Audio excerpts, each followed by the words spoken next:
Santo, vem repousar sobre mim, és bem-vindo aqui. Espírito Santo. Graça e paz do Senhor Jesus a todos, bem-vindos ao canal Palavra de Deus Diária. Se for a sua primeira vez aqui, não esqueça de se inscrever, ativar o sininho das notificações, deixar um like, sempre é importante, e comentar é mais importante ainda, se você puder compartilhar com mais pessoas. Nós agradecemos para que essa palavra seja mais divulgada, o máximo de pessoas possíveis nessa terra, porque o Senhor vem e Ele trará consigo a sua coroa. Aleluia! Hoje nós estamos em Levítico 16, que vai falar sobre o bode expiatório. Como será que é essa história do bode expiatório? Você já ouviu falar de alguém que foi usado como bode expiatório? Da onde vem essa definição de bode expiatório? Esse capítulo vai nos explicar alguém que é usado para ficar com a culpa no lugar do outro. Isso é o bode expiatório.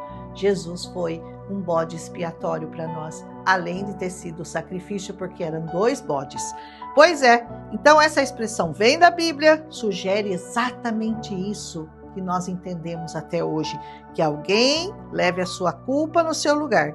E foi o que Jesus fez por nós, amém? Levou nossas dores, nossos pecados sobre si, como diz Isaías 53:4, pelas suas pisaduras nós fomos sarados. Glorifica a Deus por isso.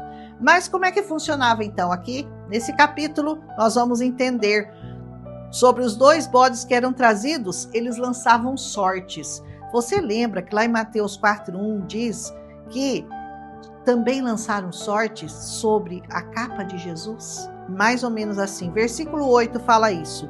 O sacerdote colocava a mão sobre o bode expiatório e transferia o pecado de toda a congregação para ele.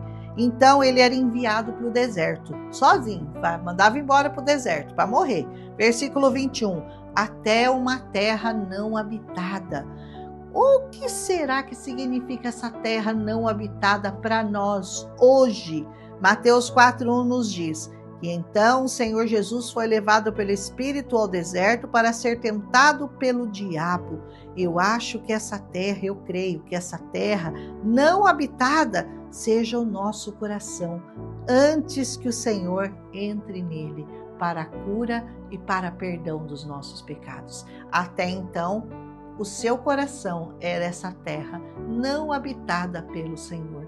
Mas quando o Senhor é levado até você, apresentado a você e você o recebe, ele entra nessa terra não habitada e traz cura para ela. O outro bode, o que restou, que eram 2, era sacrificado conforme o ritual que já era estabelecido anteriormente.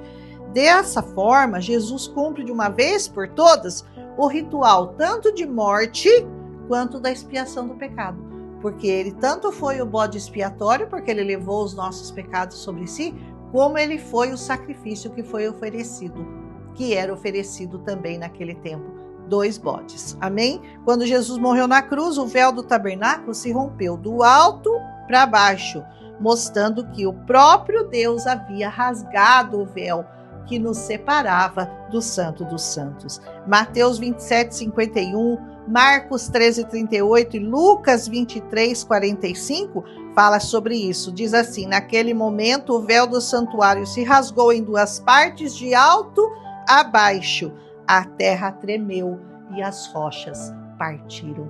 Tudo isso aconteceu no momento da morte do Senhor. O acesso ao Pai agora está garantido a todos através da obra de expiação ou da obra expiatória e remidora de Cristo em nosso favor. O versículo 29 fala sobre o dia da humilhação. Esse dia é conhecido como Yom Kippur, que geralmente é associado hoje à ideia de jejum e oração. Olha a importância do jejum e da oração. Até hoje os judeus celebram o Yom Kippur. No judaísmo, esse dia ainda é celebrado e é um dos mais importantes para eles, viu? É o dia da confissão, é dia de pedir perdão. Hoje nós sabemos que pela graça nós podemos entrar com confiança diante do Rei, sabendo que os nossos pecados já foram perdoados. Então, entre lá, com confiança e a certeza de que nós somos remidos pelo Pai, pelo nosso Senhor, pelo nosso Salvador. Amém? Que hoje você consiga entender melhor, então, essa história de bode expiatório e bode de sacrifício. Era necessário que alguém levasse a culpa no seu lugar. E o Senhor Jesus já fez isso por você. Receba-o na sua vida. Aceite-o como seu Senhor e Salvador. Único, suficiente Salvador. Ele é mais do que suficiente para você, porque Ele pode perdoar os seus pecados. E Ele é o caminho que te conduz à vida eterna. Amém? Esse capítulo 16, então, amanhã nós terminamos assim o capítulo 16. Eu espero que você já tenha lido, como eu sempre falo, né?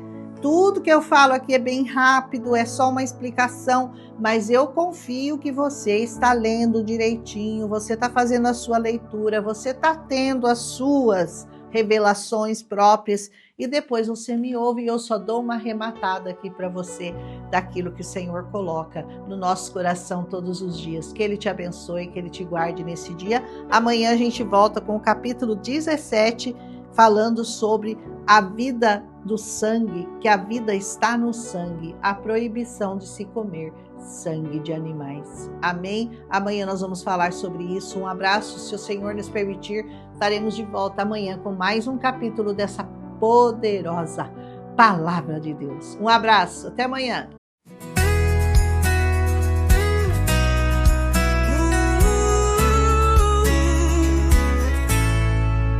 Espírito Santo, vem repousar sobre mim, és bem-vindo aqui.